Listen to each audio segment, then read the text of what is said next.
Good morning everyone. आज हम determinant के दो और गुणधर्मों के बारे में बात करते हैं। ठीक है, पहला गुणधर्म क्या है कि यदि किसी भी डिटर्मिनेंट के एक पंक्ति या स्तंभ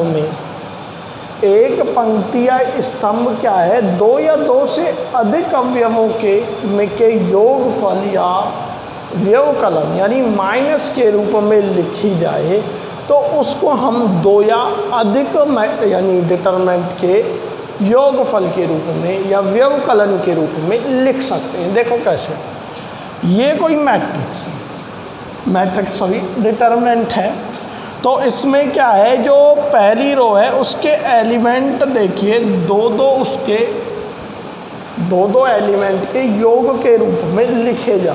ठीक है, तो इसका जो मान होता है वो क्या होगा, पहले तो हम इनके पहले एलिमेंट ले लेंगे। ठीक है, पहले एलिमेंट ले लिया, ठीक है, प्लस फिर इनका सेकंड एलिमेंट ले लिया। देखिए सेकंड एलिमेंट ले लिया। ठीक है, इनमें कोई भी नहीं जुड़ रहा तो ये एज इट इज सेम आ जाएगा। ठीक है बेटा, इसको पढ़ते हैं। यदि किसी एक सारणी के एक पंक्ति या स्तंभ के कुछ या सभी अवयव, वो अवयव दो या दो से अधिक हो सकते हैं, पदों के योगफल के रूप में व्यक्त हो तो सारण्य को भी दो या दो से अधिक के योगफल के रूप में व्यक्त किया जा सकता है। बेटा यदि यहाँ पे अपन एक और चीज़ लगा दे, λ1 प्लस λ2 प्लस λ3, तो जो ये डिटर्मिनेंट है इसमें एक और जुड़ जाएगा। क्या जुड़ जाएगा बेटा, λ1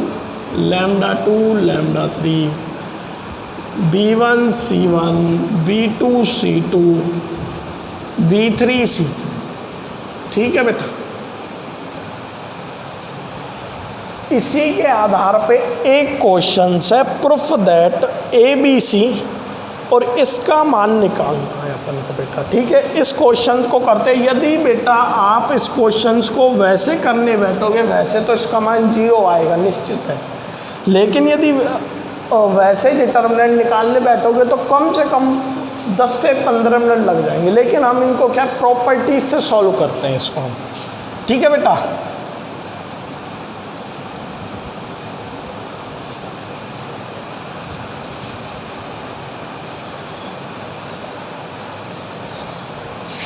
ठीक है,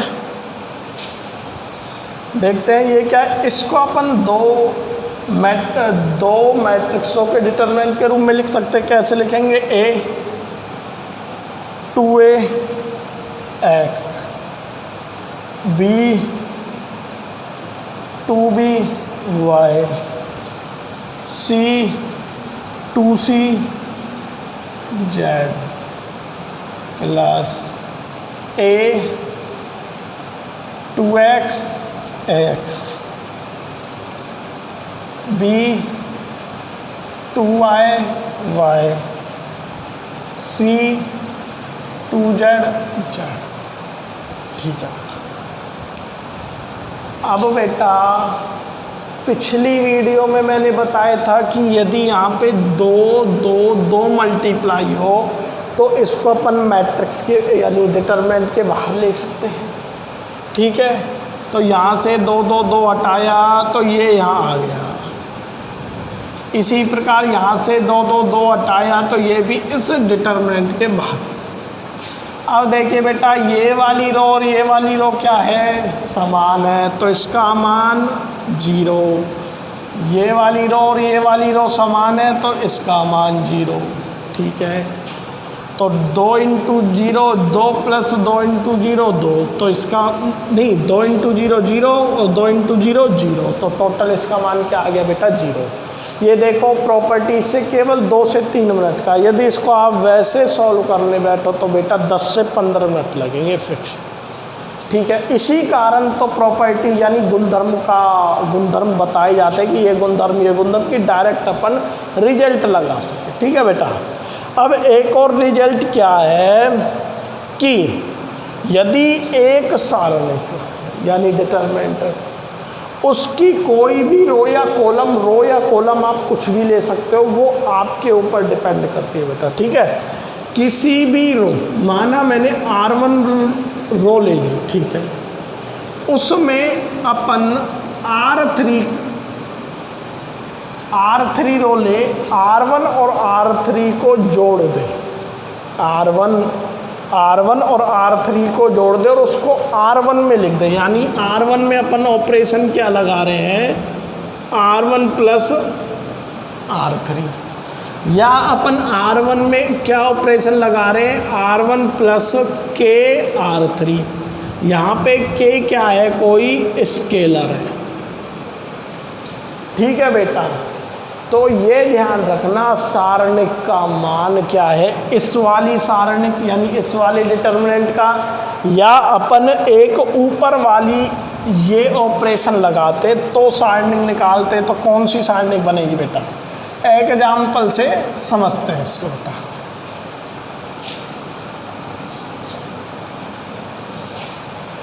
ठीक है, यदि अपन R1 प्लस R3 लगाएं तो बेटा क्या बनेगा, A plus L XL M YM C plus N ZN। इस वाली सारणिक का मान निकाल लो बेटा, या इसका मान निकाल लो, दोनों का मान बराबर आएगा। ये इसका कहने का मतलब, ठीक है बेटा। ये बराबर कैसे आते हैं वो देखने योग्य है कि वो कैसे आते हैं, वो देखते हैं बेटा। बिल्कुल सिंपल सा है बेटा। या तो आप बेटा कोई भी मैट्रिक्स, संख्यात्मक मैट्रिक्स ले सकते हो, संख्यात्मक मैट्रिक्स 1 2 3 4 कुछ भी लेके उससे प्रूफ कर दो, या अपन मैथमेटिकल प्रूफ कर ले, ठीक है।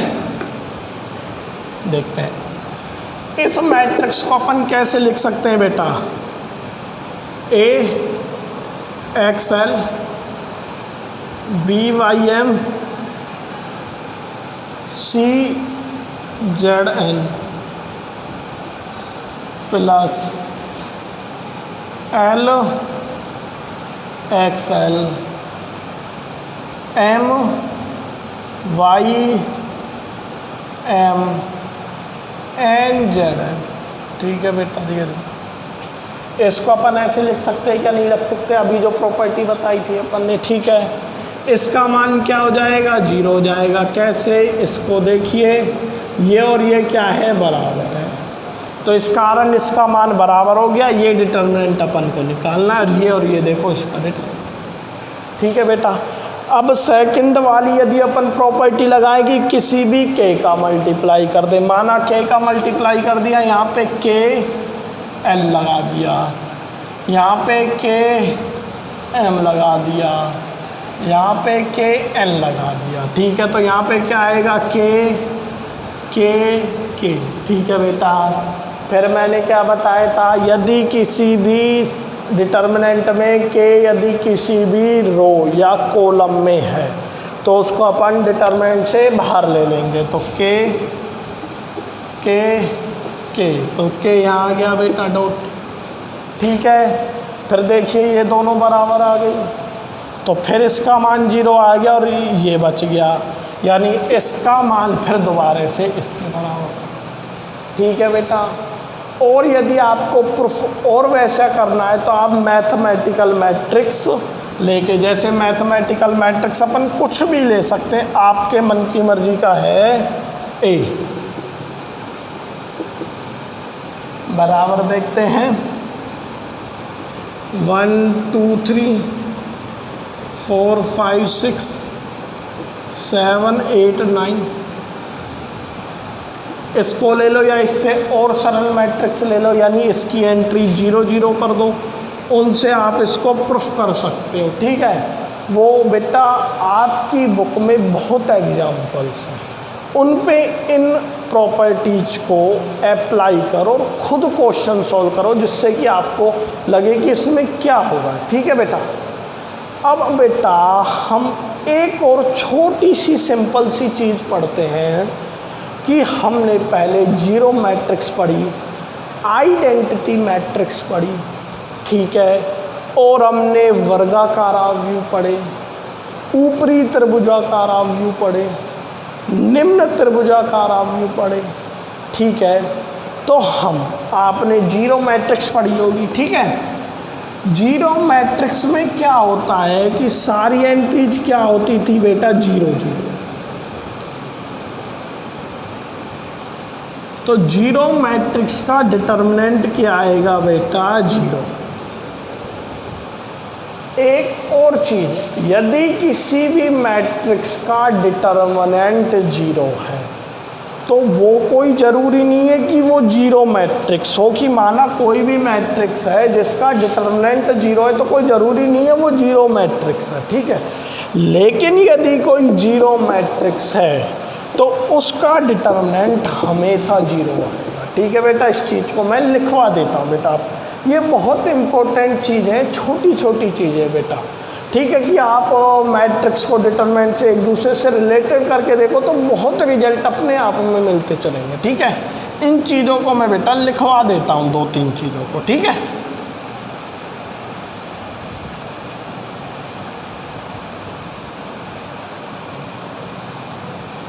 पहली चीज़,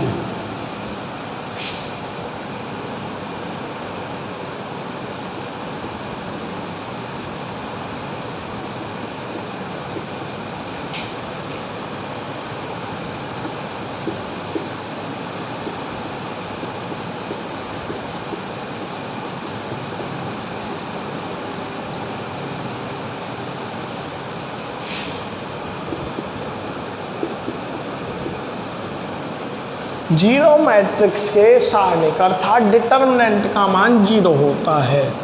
और एक और विशेषकर बेटा नोट डाल के लिख लेना, यदि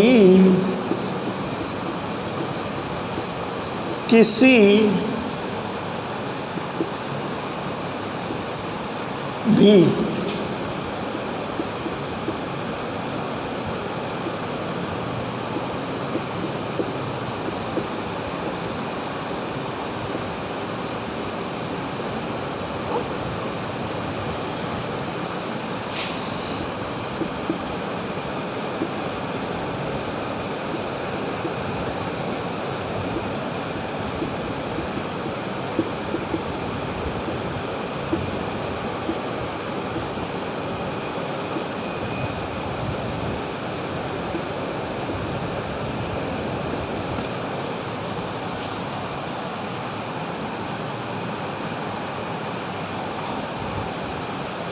ठीक है, किसी भी सारणिक का मान यदि जीरो है तो कोई ज़रूरी नहीं है वो जीरो मैट्रिक्स है, ठीक है। परंतु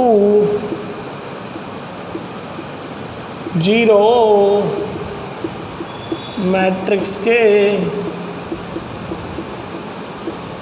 सारणिक का मान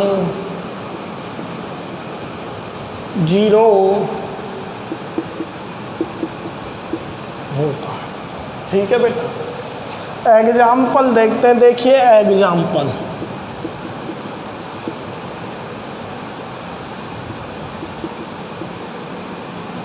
ए बी सी छोड़िए, 1 2 3 1 2 3 1 2 3, ठीक है बेटा। इस सारणिक का मान जीरो है, क्यों? क्योंकि देखिए इसमें दो रो आपस में बराबर है, ठीक है। इस सारणिक का मान जीरो है, लेकिन ये क्या है, जीरो मैट्रिक्स है क्या? ये जीरो मैट्रिक्स नहीं है, ठीक है बेटा। उसी आधार पे एक और रिजल्ट है बेटा, अपन ने आइडेंटिटी मैट्रिक्स अर्थात इकाई आव्यूह पढ़ा था, उसके डिटर्मिनेंट की अपन बात करें तो उसका डिटर्मिनेंट हमेशा बेटा 1 आएगा। इसका अपन कॉन्ट्रा पॉजिटिव ले लें तो अपन क्या कह सकते हैं कि यदि इसका कोई ज़रूरी नहीं है कि यदि किसी भी डिटर्मिनेंट का मान 1 आए तो वो एक इकाई आव्यूह होगा, ठीक है। देखते हैं बेटा, ठीक है। इसी में ही चेंज करके लिख रहा हूँ बेटा मैं दूसरा, कि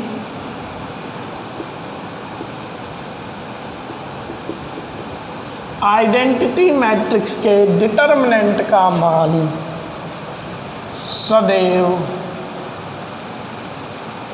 1 होता है यदि किसी भी सारणिक का मान, ठीक है, 1 है तो वो कोई ज़रूरी नहीं है कि वो इकाई यानी आइडेंटिटी इकाई मैट्रिक्स हो, परंतु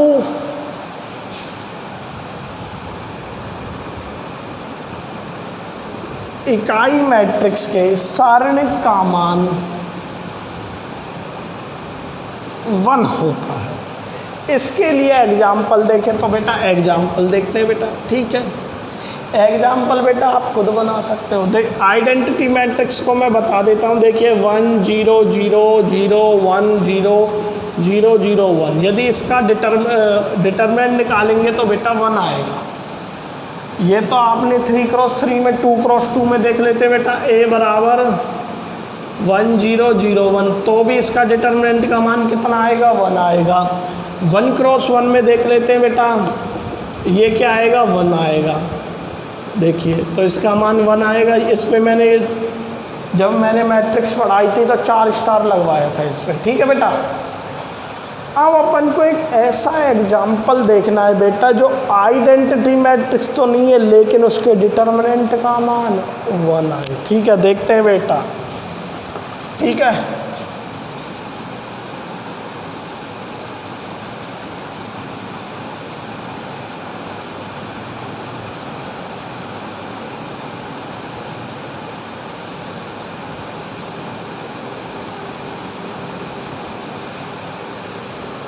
ये देखो बेटा, ये आइडेंटिटी मैट्रिक्स है, बिल्कुल नहीं है। इसका डिटरमिनेंट का मान निकालते तो कितना आएगा, 6 - 5 तो बराबर, ठीक है बेटा। ये 2 रिजल्ट बहुत बढ़िया रिजल्ट है, ये आपकी बुक में नहीं है बेटा, ठीक है। Thank you.